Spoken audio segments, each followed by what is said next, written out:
Hello बच्चों, welcome back our channel K2 institute. तो फिर से स्वागत है आपका हमारे चैनल K2 इंस्टीट्यूट पे। और आज हम फिर से एक नई वीडियो के साथ आ चुके हैं जिसमें हम बात करेंगे ऑल अबाउट BA ऑनर्स। यानी जिन बच्चों को DU के कॉलेजेस से BA ऑनर्स का कोर्स करना है तो क्या क्या उसकी एलिजिबिलिटी क्राइटेरिया रहेगी, कौन कौन से DU में से कॉलेजेस हैं जो BA ऑनर्स का कोर्स ऑफर कर रहे हैं, प्लस उनकी फ़ीस के बारे में आज हम बात करने वाले हैं। तो चलो वीडियो को स्टार्ट करते हैं। तो चलिए देखते हैं कि आप BA ऑनर्स किस किस सब्जेक्ट के साथ कर सकते हो। पहला आपका आ गया Sanskrit, English, Hindi, Punjabi, Bengali, Urdu, Arabic, Persian, French, German, Italian, Spanish. And अब बात करते हैं सब्जेक्ट की। ठीक है, तो BA honours in applied psychology, BA honours psychology, philosophy, Hindi, पत्रकारिता, journalism and humanities and social science, geography, history, political science, social work, sociology and economics, mass media multimedia and mass communication. ठीक है, खत्म। अब देखिए eligibility for admission in BA honours in English, यानी कि जिस बच्चे को BA करना है इन इंग्लिश में, यानी कि BA ऑनर्स इंग्लिश करना है तो उसकी एलिजिबिलिटी क्राइटेरिया क्या रहने वाली है। तो ध्यान से देखिए, section A English from list A, यानी कि आपको सेक्शन A से मतलब सेक्शन 1 से आपको एक सब्जेक्ट तो लेना है, वो है इंग्लिश। इंग्लिश यहाँ पे कंपलसरी हो गई। ठीक है, any 2 subject from list B1, आपको 2 सब्जेक्ट लेने हैं लिस्ट सेक्शन 2 से। ठीक है, जैसे आपका हो गया पॉलिटिकल साइंस, हिस्ट्री, इकोनॉमिक्स, यानी कि जो आपने 12th में सब्जेक्ट पढ़े हैं, ठीक है, वो सब्जेक्ट लेना है, डोमेन सब्जेक्ट। ठीक है, अब यहाँ पे देखिए any 1 subject from list either list B1 और लिस्ट B2। अब काफ़ी बच्चे यहाँ कन्फ्यूज रहेंगे यार कि ये लिस्ट B2 क्या आ गया। ठीक है, तो लिस्ट B2 ऐसे 2-3 सब्जेक्ट होते हैं, जैसे कि आपका फिजिकल एजुकेशन, ठीक है, दूसरा एंटरप्रेन्योरशिप एंड एग्रीकल्चर, इस टाइप के सब्जेक्ट्स होते हैं। अगर आप लेना चाहो तो ले सकते हो, अदरवाइज आप क्या कर सकते हो, 3 सब्जेक्ट डोमेन में से उठा सकते हो। ठीक है, 3 सब्जेक्ट आपके कौन से हो गए, पोल हो गया आपका, पॉलिटिकल साइंस, ठीक है, हिस्ट्री हो गई आपकी, ठीक है, ज्योग्राफी हो गई आपकी, एंड सोशल साइंस भी हो गया आपका। ठीक है, ऐसे सब्जेक्ट क्या कर सकते हो, आप ले सकते हो। ठीक है, सेक्शन 2 में। तो ये क्लियर हो गया। अब यहाँ पे देखिए college offering BA honours English. ठीक है, यानी कि DU के ऐसे कौन कौन से कॉलेज हैं जो BA ऑनर्स इंग्लिश का कोर्स ऑफर कर रहे हैं। ठीक है, तो आप इसका स्क्रीनशॉट लीजिए। बेसिकली ये जो सारा डाटा है ये DU की वेबसाइट पे गिवन है। ठीक है, तो ये आप एक काम कीजिए, इसका स्क्रीनशॉट लीजिए ताकि जब आप कॉलेज का चयन करें यानी उसका सिलेक्शन करें तो आपको आसानी हो सिलेक्शन करने के लिए। ठीक है, पहले कॉलेज क्या है आपका आर्यभट्ट कॉलेज, दूसरा हो गया आत्माराम सनातन धर्मा कॉलेज, भारतीय college, college of vocational study, दौलत राम कॉलेज। ठीक है, अब इनकी सीट की बात करें तो 23 सीट आपका आर्यभट्ट कॉलेज में हो गया, 19 और SC के लिए 9 हो गया, ST के लिए 4 हो गया, OBC के लिए 16 एंड EWS के लिए 6। ठीक है, सेम यहाँ पे सीट्स गिवन है। ठीक है, आप देख सकते हो, आप स्क्रीनशॉट ले लो ताकि आपको बाद में दिक्कत ना हो। और हिंदू कॉलेज ये DU का रैंक 2nd है, मतलब इसका जो रैंक है कॉलेज के मामले में, रैंकिंग में ये 2nd पोजीशन पे है। ठीक है, और एक और कॉलेज है मिरिंडा हाउस कॉलेज जो DU में रैंकिंग में नंबर 1 पर है। ठीक है, अब देखिए जेसेट एंड मैरी कॉलेज, आप इसका भी स्क्रीनशॉट ले लो। ठीक है, ये भी कॉलेज है जो कोर्स ऑफर करवा रहे हैं, एंड इसका भी। ठीक है, टोटल कितने कॉलेज हो गए, 48 कॉलेजेस। ठीक है, 48 कॉलेजेस हैं जो BA ऑनर्स इंग्लिश का कोर्स ऑफर कर रहे हैं। अब यहाँ देखते हैं, अब जिन बच्चों को BA ऑनर्स पॉलिटिकल साइंस करना है तो उनकी एलिजिबिलिटी क्राइटेरिया क्या रहेगी। Any 1 language from list A, यानी कि उनको सेक्शन A से सेक्शन 1 से कोई भी एक लैंग्वेज उठा लेना है, हिंदी हो या इंग्लिश हो। ठीक है,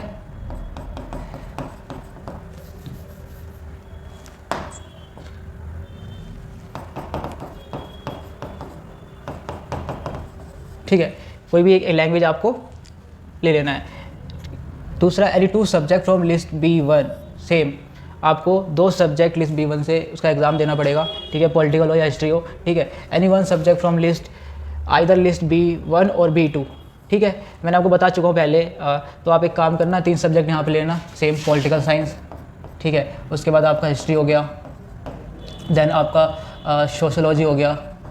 ठीक है, तो ये सारे सब्जेक्ट आप ले सकते हो डोमेन में, और इनका एग्ज़ाम आपको देना है। ठीक है, कौन कौन से कॉलेज हैं जो BA ऑनर्स पॉलिटिकल साइंस का कोर्स ऑफर कर रहे हैं। Same Aryabhatta college, Atmaram Sanatan Dharma college, Bhagini Nivedita college, Bhagini Nivedita college for women, ठीक है। Bharati college, Daulat Ram college, Delhi college of arts and commerce, Deshbandhu college, Dayal Singh college, Dayal Singh evening college, ये सेम ही है, एक शिफ्ट हो गया, ठीक है। हिंदू कॉलेज मैंने बताया था रैंक 2 पर है ये।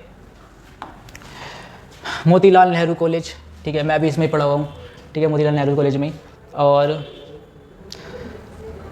ठीक है, इस सारे कॉलेज का आप ना स्क्रीनशॉट ले लो, ठीक है, ताकि आपको सिलेक्शन में दिक्कत ना हो। मैं एक बार फिर शो कर देता हूँ, 1 2 3, ओके। अब आते हैं थर्ड पॉइंट पे, eligibility for admission BA honours history. अब जिन बच्चों को BA ऑनर्स हिस्ट्री करनी है उनकी एलिजिबिलिटी क्या है? Same, any one language from list 1 यानी section A, any 2 subject from list B1, same है जो मैंने आपको बताया, सेम वही सब्जेक्ट लेने हैं, ओके। कॉलेज भी लगभग सेम ही है सबके, ठीक है, स्क्रीनशॉट ले लो। अब यहाँ देखिए एलिजिबिलिटी, यानी जिन बच्चों को BA ऑनर्स साइकोलॉजी करना है, ठीक है, उनको कौन कौन से सब्जेक्ट के एग्ज़ाम देने पड़ेंगे, उनकी एलिजिबिलिटी क्या है? Any one language from section A, ठीक है, any 2 subject from list 1 plus any one subject from either list 1 और आइदर, यानी कहने का मतलब यही है कि एक लैंग्वेज तो उसको देना है, ठीक है, कोई सा भी। और यहाँ पे आपके 3 डोमेन सब्जेक्ट हो गए, 3 डोमेन सब्जेक्ट, ठीक है, इसका एग्ज़ाम देना उन्हें, ओके। अब बात करते हैं BA ऑनर्स सोशियोलॉजी की। जो बंदा सोशियोलॉजी में अपना BA ऑनर्स करना चाहते हैं, ठीक है, any one language, any 2 subject from list 1, any one subject from either list 1 और लिस्ट B2, ठीक है। यानी यहाँ पे उसको एक लैंग्वेज का पेपर देना है और 3 डोमेन सब्जेक्ट के एग्ज़ाम देने पड़ेंगे, लाइक पॉलिटिकल साइंस हो गया आपका, सोशियोलॉजी हो गया, ठीक है, और आपका कोई सा हिस्ट्री ले लो, हिस्ट्री हो गया, ठीक है, इसके एग्ज़ाम्स को देना पड़ेगा।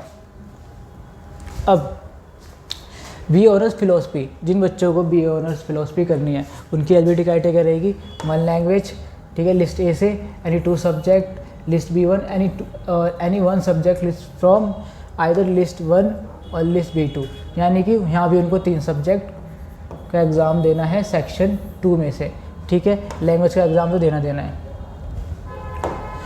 और ज्योग्राफी, जिस बच्चों को BA ऑनर्स ज्योग्राफी करनी है उनकी एलिजिबिलिटी क्या रहेगी? Any one language, same, any 2 subject from list B1, any 1 subject from either list B1 और B2, यहाँ भी इसको 3 सब्जेक्ट का एग्ज़ाम देना पड़ेगा डोमेन में से, ठीक है, और लैंग्वेज भी। अब बात करते हैं BA ऑनर्स इकोनॉमिक्स। तो जो बच्चे BA ऑनर्स इकोनॉमिक्स करना चाहते हैं फ्रॉम DU, तो उन्हें क्या करना है? Any one language with mathematics, यानी डोमेन में उनको क्या करना है? उनको मैथमेटिक्स एग्जाम उन्हें देना पड़ेगा, डोमेन में कंपलसरी है। उसके बाद any 2 subject out of which 1 should be from list B1, यानी कि मैथमेटिक्स हो गया उसका डोमेन में कंपलसरी, ठीक है, और 2 सब्जेक्ट उन्हें ऐसे लेने हैं डोमेन में से, जैसे कि इको हो गया आपका, और दूसरा जो भी आपने पोल साइंस, ठीक है, हिस्ट्री, इनमें से कोई सा भी ले सकते हो, यानी कि 3 सब्जेक्ट उसको यहाँ भी देने पड़ेंगे, एक ही हो गया 3 डोमेन सब्जेक्ट, ओके, इकोनॉमिक्स। अब बात करते हैं जर्नलिज्म की।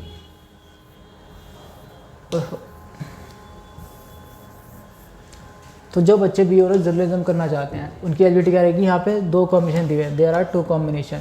कॉम्बिनेशन 1 में इंग्लिश का एग्जाम देना पड़ेगा लैंग्वेज में से, यानी सेक्शन 1 में से, ठीक है। दूसरा any 2 subject from list B1, any 1 subject from either list B1 और आइदर लिस्ट B2, यानी कि इंग्लिश तो हो गया सेक्शन A से, और सेक्शन 2 में 2 आपके ये 2 मेन सब्जेक्ट, यानी 3 डोमेन सब्जेक्ट हो गए। यहाँ भी आपको 3 डोमेन सब्जेक्ट का एग्ज़ाम देना पड़ेगा, ठीक है। अब बात करते हैं कॉम्बिनेशन 2 की। कॉम्बिनेशन 2 थोड़ा डिफरेंट है, एक लैंग्वेज आपको देना है, इंग्लिश तो कंपलसरी है। सेक्शन 3 अगर आप डोमेन के साथ नहीं जाना चाहते तो आप सेक्शन 3 का एग्ज़ाम दे सकते हो। बेसिकली ये सेक्शन 3 एग्ज़ाम है किसका? जनरल टेस्ट का, GT, ठीक है। ये हो गया BA honours multimedia and mass communication. जिन बच्चों को BA honours multimedia and mass communication में BA ऑनर्स करनी है उनके लिए क्या एलिजिबिलिटी क्राइटेरिया रहेगी? Any one language from list A, एक लैंग्वेज उन्हें देना पड़ेगा, ठीक है, सेक्शन ए से। Any one subject either list B1, एक सब्जेक्ट उन्हें डोमेन में से देना पड़ेगा, और ठीक है, यानी कि एक सब्जेक्ट जो भी आप ले सकते हो, पॉल साइंस हिस्ट्री जो भी लेना हो आपको, ठीक है, अपने प्रेफरेंस के अकॉर्डिंग सेलेक्ट कर लेना, डोमेन से एक सब्जेक्ट, ठीक है। और यहाँ पे ये देखिए, यहाँ पर दे रखा है थर्ड, यानी सेक्शन थर्ड का भी एग्जाम उन्हें देना पड़ेगा GT का, okay, for multimedia and mass communication. तो ये हो गए आपके, ठीक है, कि BA ऑनर्स में कौन कौन से कोर्स हैं, क्या कौन कौन से सब्जेक्ट के साथ आप BA ऑनर्स कर सकते हो। बाकी रहेगी कॉलेजेस की बात, तो इनकी कॉलेजेस की PDF मैं डिस्क्रिप्शन में प्रोवाइड कर दूंगा, आप वहाँ से डाउनलोड करके देख लेना। फ़ीस, तो अगर हम फ़ीस की बात करें तो लगभग जो फ़ीस रहने वाली है 15,000 रहने वाली है, 15,000, ठीक है, टोटल फ़ीस है ये, ठीक है। अगर मैं आपको एक PDF भी दिखा देता हूँ। एक बार क्या करते हैं, हम 2-3 कॉलेजेस के फ़ीस स्ट्रक्चर में इधर डाल लेते हैं, ठीक है। एक ये कॉलेज आपका आ गया, college of vocational study, college of vocational study ये रहा। तो यहाँ पर देखिए, यहाँ पर दिया हुआ है BA ऑनर्स इंग्लिश, जिनकी फ़ीस रहने वाली है अनरिजर्व, OBC, EWS और माइनॉरिटी के लिए क्या रहने वाली है, 10,150, 10,150। तो ये फ़ीस रहने वाली है टोटल फ़ीस, ठीक है। SC के लिए 10,150 सेम, ST के लिए सेम, और PWD के लिए 75 रुपये, 75, ठीक है। अब यहाँ पर हिस्ट्री की बात करते हैं, तो सेम, मतलब कहने मतलब सबका सेम फ़ीस, सबकी सेम, यहाँ जो है सेम है, फ़ीस जो है सेम है।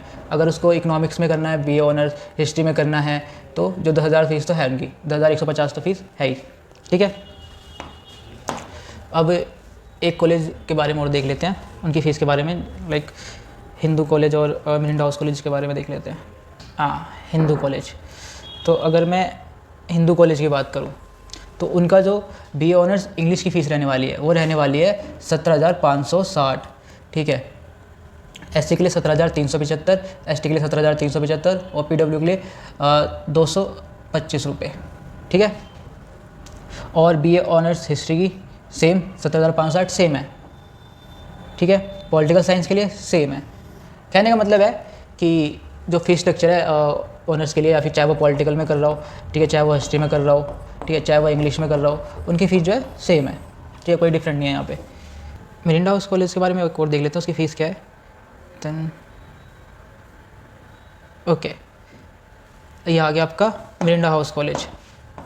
तो मिरांडा हाउस कॉलेज में अगर आप BA करना चाहते हो पॉलिटिकल साइंस से तो 14,160, ठीक है। SC के लिए 14,160, ST के लिए 14,160 और 76 रुपये PWD के लिए। इंग्लिश का भी सेम है, ठीक है, हिंदी का भी सेम है, इकोनॉमिक्स का भी सेम है, हिस्ट्री का भी सेम है, फिलोसफी का भी सेम है, संस्कृत का भी सेम है, ज्योग्राफी का भी सेम है, ठीक है। मतलब जो फीस स्ट्रक्चर है ऑलमोस्ट सेम है। कहने का मतलब यह है कि जो ऑलमोस्ट सारे कॉलेजेस हैं, ठीक है, 1 सेकेंड, तो जितने भी कॉलेजेस हैं मोस्टली, ठीक है, उनकी जो फीस रहने वाली है 15,000 के आसपास, ठीक है, 15,000 के आसपास फीस रहने वाली है। तो आई होप आपको वीडियो अच्छी लगी हो। अगर कोई भी डाउट वगैरह हो या कोई भी क्वेरी हो तो डिस्क्रिप्शन में बेसिकली एक नंबर प्रोवाइड कर दूंगा आपको, सिंपलेस्ट नंबर के पास आपने सिंपलेस्ट नंबर पे कॉल या मैसेज ड्रॉप करना है, ठीक है, and we will provide solution of your question, ठीक है। Thank you.